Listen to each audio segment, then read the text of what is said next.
निकाय चुनाव में कौन मारेगा मैदान, किसे जनता का आशीर्वाद मिला और किसे जनता ने नकार दिया, इन तमाम सवालों का जवाब चंद घंटे बाद मिलेगा। लेकिन उससे पहले भाजपा ने इस बार ऐतिहासिक जीत का दावा ठोक दिया है। उत्तर प्रदेश की जनता ने अपना काम कर दिया, अपने इरादे पर मुहर लगा दी, लेकिन सबके सामने फैसला कल यानी कि शनिवार को आएगा। निकाय चुनाव के नतीजों से पहले भाजपा के प्रदेश महामंत्री राम प्रताप सिंह चौहान ने पार्टी की इंटरनल रिपोर्ट के आधार पर 2017 से भी बड़ी जीत का दावा किया है। बहुत बड़ी संख्या में जीत हो रही है। 2017 से काफ़ी बड़ी जीत इस बार हम लोग को मिलने वाली है, क्योंकि हम लोगों ने अन्य स्तर से भी अपने कार्यकर्ताओं को स्तर के अलावा अन्य स्तरों से भी उसकी जानकारी कराई है। भाजपा अपनी बड़ी जीत का दावा कर रही है, तो दूसरी तरफ पार्टी नेताओं का भी ये दावा है कि समाजवादी पार्टी और बहुजन समाज पार्टी इस बार खाता नहीं खोल पाएंगी। मुझे लगता है कि समाजवादी पार्टी और बहुजन समाज पार्टी शायद नगर निगम में खाता भी ना खोल पाए इस वक्त। पिछले चुनाव यानी कि 2017 की बात करें तो भाजपा ने 16 में से 14 महापौर सीटों पर कब्जा जमाया था। अलीगढ़ और मेरठ में भाजपा चूक गई थी। इस बार शाहजहांपुर नया नगर निगम बना है, मतलब इस बार 17 सीटों पर महापौर की लड़ाई है।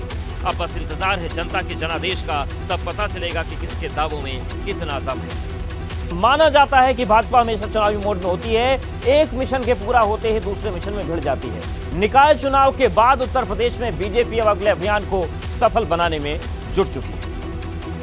निकाय चुनाव में जीत हार की तस्वीर शनिवार को पूरी तरह से साफ हो जाएगी। नतीजों से पहले सभी राजनीतिक दलों की धड़कनें बढ़ी हुई हैं, वो नतीजों का इंतजार कर रहे हैं, लेकिन बीजेपी निकाय चुनाव समाप्त होते ही अपनी आगे की रणनीति में जुट गई है।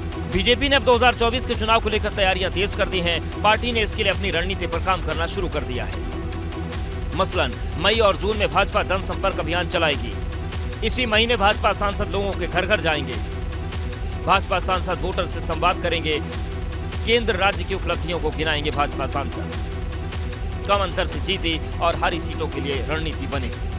दरअसल लोकसभा चुनाव में भाजपा का पूरा फोकस देश के सबसे बड़े राज्य यूपी पर है, जहां पर सीएम योगी की सरकार है और बीजेपी काफी मजबूत स्थिति में है। ऐसे में पार्टी ने प्रदेश की सभी 80 लोकसभा सीटों पर जीत का लक्ष्य रखा है कि जब मोदी जी के गले में कमल के फूल की माला पड़ेगी तो उसमें 80 कमल के फूल उत्तर प्रदेश से हों। भाजपा बखूबी जानती है कि 2024 में जीत का परचम लहराना है, तो जोर अभी से लगाना होगा और इसी रणनीति पर भाजपा ने काम करना शुरू कर दिया है।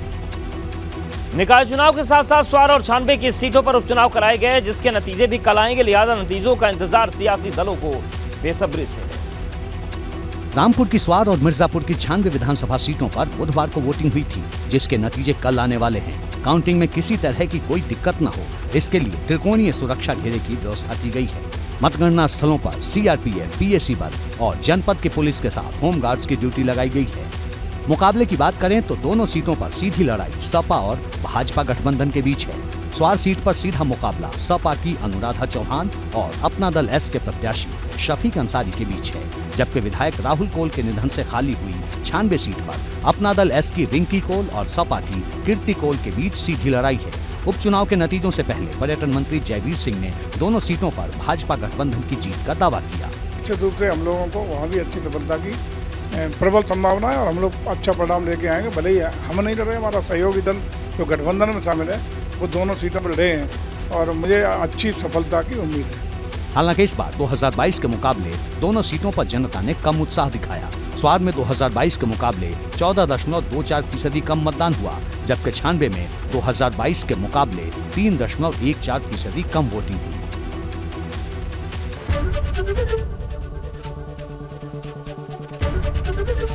एबीपी गंगा, खबर आपकी, जुबान आपकी।